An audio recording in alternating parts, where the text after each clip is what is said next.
Death is nothing at all. It does not count. I've only slipped away into the next room. Nothing has happened. Everything remains exactly as it was.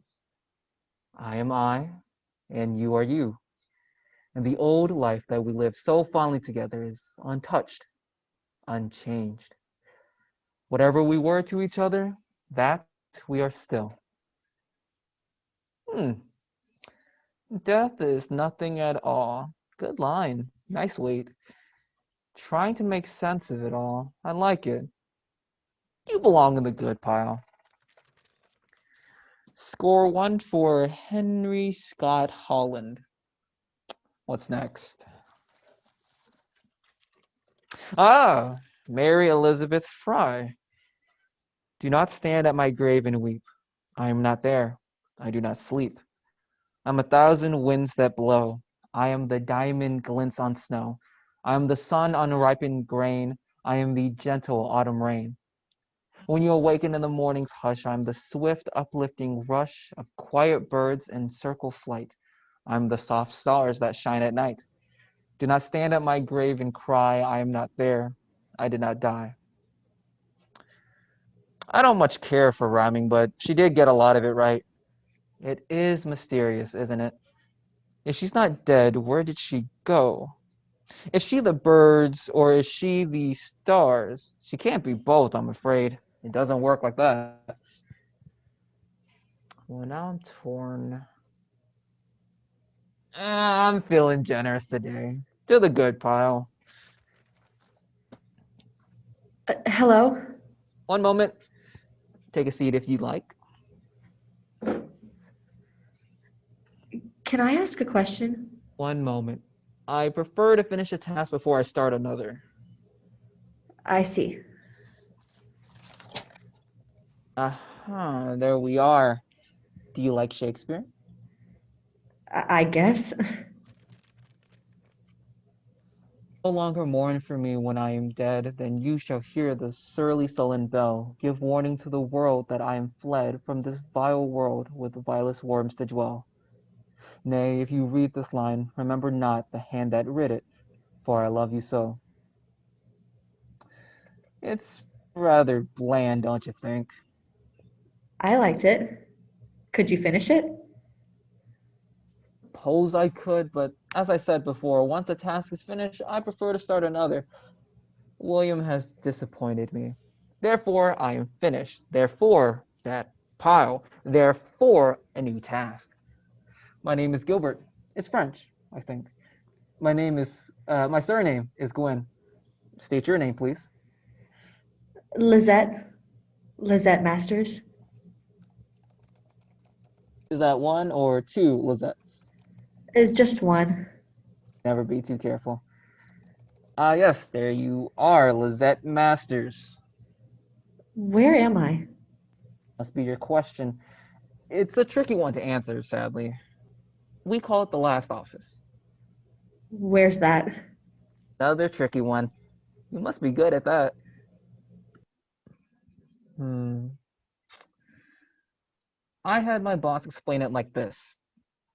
You know when you daydream and the world fades away into a soft focus? You try to isolate yourself with that thought, that dream, as if you and the dream are locked in the same room. You lock the door so the dream can't escape. But then you remember that if you open the door to leave, that opening allows it to escape. Now, in an ordinary situation, you would come to realize that you've grown tired of this dream and you've gotten all the enjoyment you really can get out of it. Letting the dream out now would be acceptable. However, in this situation, as you turn around, the door is gone. And then you turn back around and the dream is gone. Now you're in a dark, empty room. You come to the conclusion that the only logical next step is to walk into the darkness. Next thing you know, you're at a desk and you're talking to me. We're trapped in my mind? Correct. Well, yes and no. We're trapped in everyone's minds in all actuality. It's Tricky a question to tricky answer. question to answer, huh? Who's your boss? Quite no, actually. Well, what do you do then? Read poems mostly. We should probably get started. Do you remember much before you were stabbed in the chest? What? Here's not. Well, Miss Masters, it brings me no joy to tell you this, but you have been maliciously murdered. As I said before, you were stabbed in the chest with a large knife specifically. It shattered your sternum, pierced your heart, and killed you almost instantly. I'm sorry for your loss. It's okay.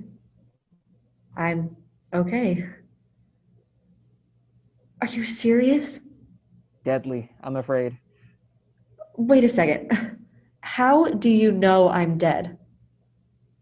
Or here, I'm here. Your file also says that you were stabbed to death. I tend to trust the files. I have had no reason not to. So, this is what death is like? This is it? Quite. Although I wouldn't put it like that. That's the pessimistic way of looking at it. Besides, we do have work we must do before we bid each other farewell. I guess we should get started then. That's the spirit. We'll need to start by clearing a few things up. Do you remember anyone named James Hutchison? James Hutchison? That's correct. Why do you ask? He was with you when you died. You died in his arms. He seems like a good guy. Yeah, yeah, he is. I grew up with him, James. We just recently reconnected, actually. He moved right after high school, West Coast, I think. I can't exactly remember where. That's all right. I'm sure it'll turn up eventually. They more often than not do. Anything else you can remember about him? Uh, he had a nice smile, the kind that you see on toothpaste commercials. It was blinding almost. It's the first thing I noticed about him. When you were kids? Not really. When we were younger, he was just that nice guy that I talked to once in a while. When he moved back, it was different. And how? You know, he was different. The whole experience was different. We were adults. He looked at me differently too. His smile was ever present. Maybe it was just that I hadn't really been smiled at like that before. I mean, I'd had other boyfriends before, Well, but you were together. I mean, it's complicated. I'll be upfront about it. He was a nice guy. Don't get me wrong. I guess I was scared that feeling would change, that he'd stop smiling, that I'd become his norm. I'm not used to being looked at or being remembered. I'm the middle child, one of three. I wasn't sporty. I didn't participate in clubs. My grades were pretty standard. I was satisfied with where I was. When he smiled at me, it's like I was in a picture. Like he took a picture and he kept it in his back pocket. But no, we weren't together per se. Well, you were together. What? You two were together when you died. I can't remember.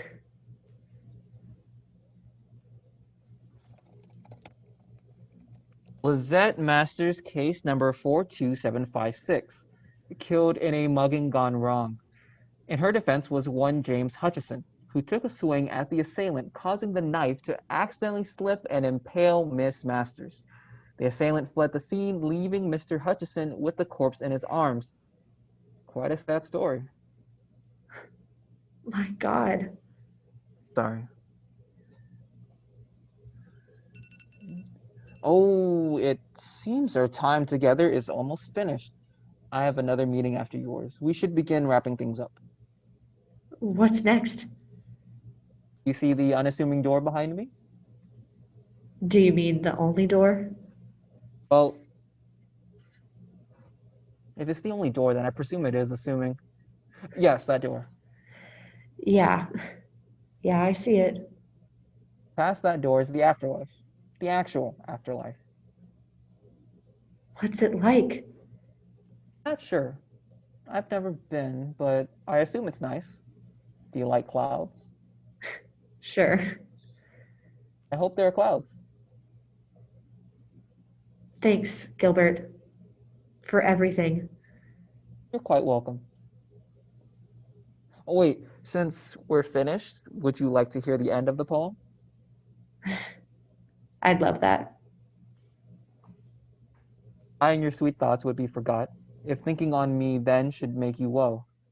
Oh, if I say, you look upon this verse, when I, perhaps, compounded am with clay, do not so much as my poor name rehearse, but let your love even with my life decay, lest the wise world should look into your moan, and mock you with me after I am gone. I think you should put that one in the good pile. I'll consider it. Safe travels, Miss Masters.